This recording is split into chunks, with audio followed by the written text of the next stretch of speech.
We are all really delighted here to be informed that Mr. Putin is running for presidency in 2024. Let's say a little bit what that means, because we're terribly surprised.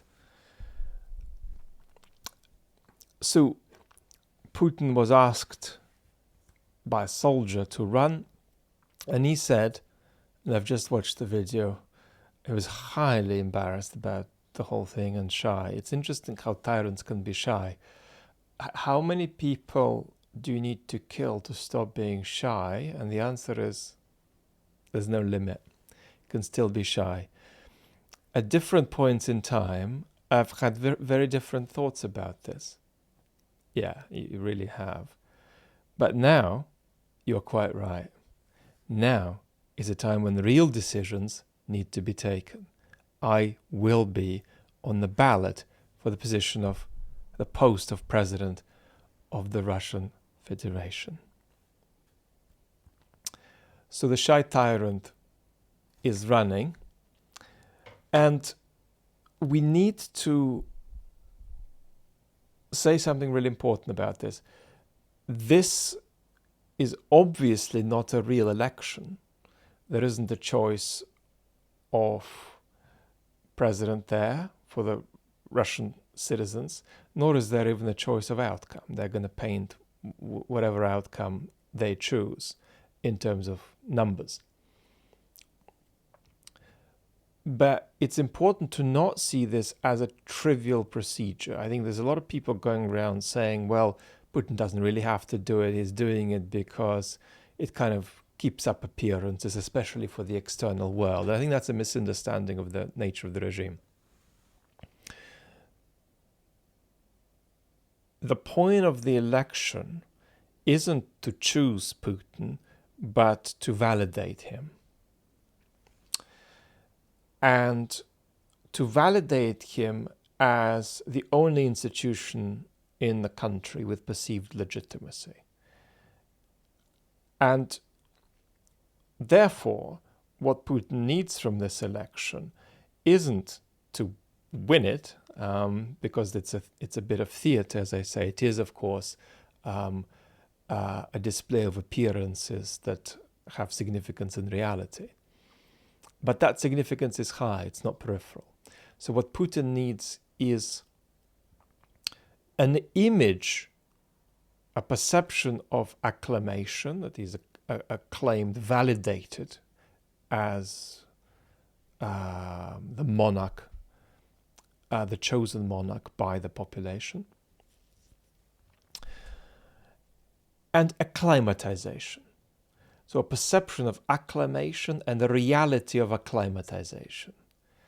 That it doesn't look like there's too much turbulence for the notion that the people are behind Putin.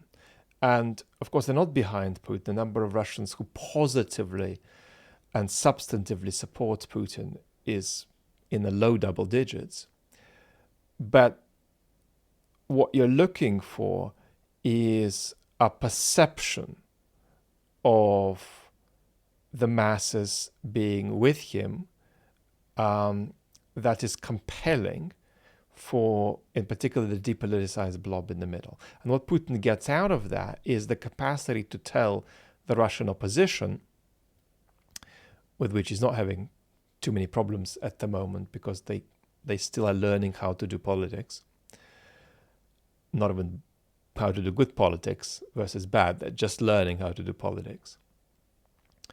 But he can tell them, or he can speak about them by saying, well, you have the support of some deviants, a few percentage points here and there. You're not real, right? You have no real mass backing in the country, and you can't. And you're anyway foreign agents.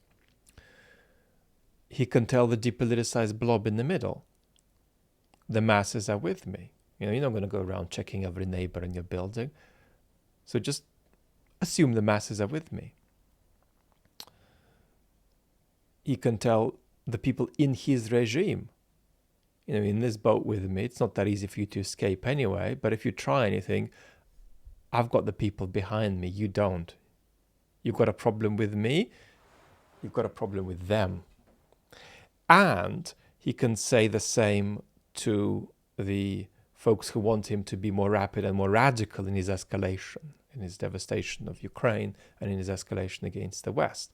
They want him to be more rapid and more efficacious than he is, and he can say, got a problem with me, you've got a problem with the people. So it's a ritual of validation of this institute of a monarch whose legitimacy you validate without really commenting on his decisions. His decisions are irrelevant. As long as his legitimacy is validated, he can then do whatever he wants. He can do a war, he can do the opposite of a war. That doesn't matter. So if there are chinks in that ritual for Putin, they're going to absolutely impact what he feels free enough and comfortable enough to do after. Now, without going into too much detail, you should expect darker clouds, yet darker clouds, to descend on Russia after the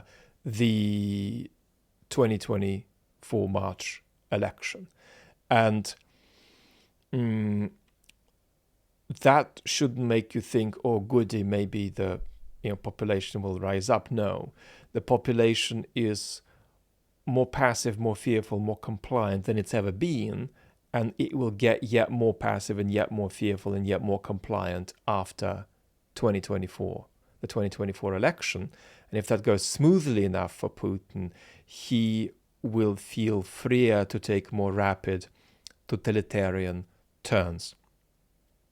And down the line, one of the possibilities here is that everything I've described has a chance of becoming false.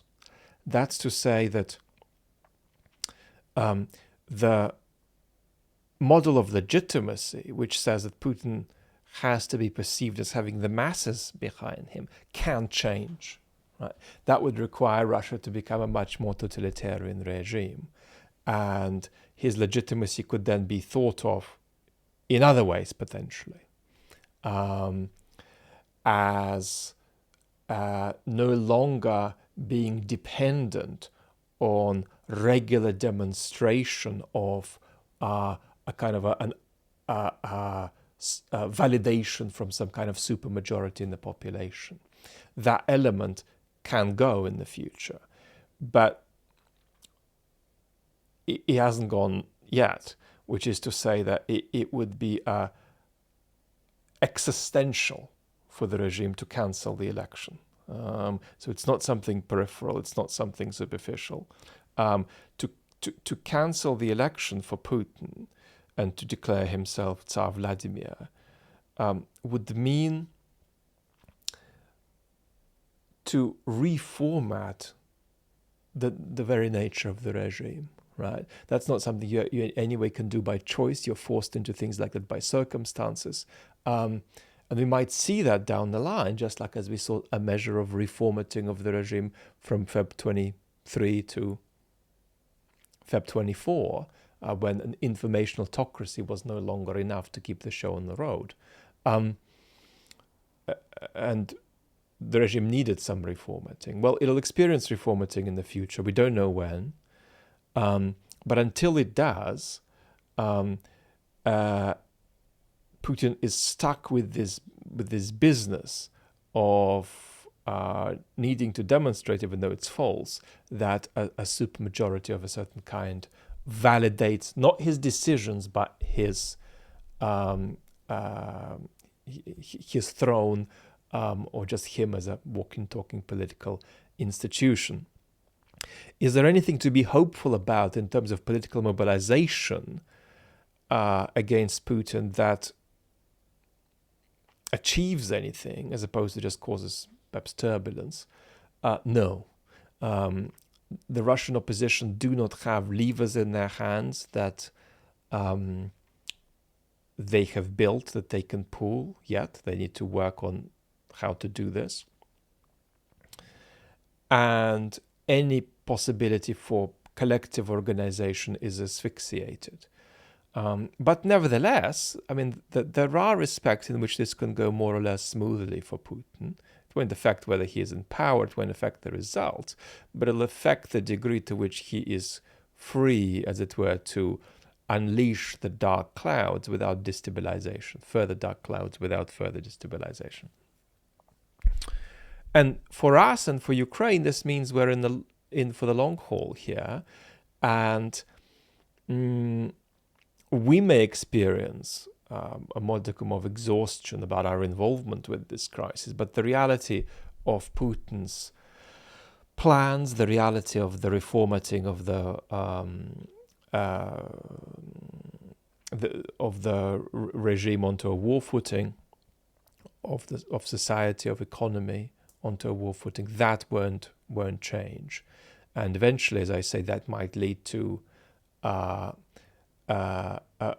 reformatting of the way the perceived legitimacy of the regime even works, and then you might not need elections, but that is absolutely not where we are now, so Putin needs it. So it's a very important demonstration of appearances that affects reality that is nevertheless central to how this whole thing works. Lots of love, talk soon.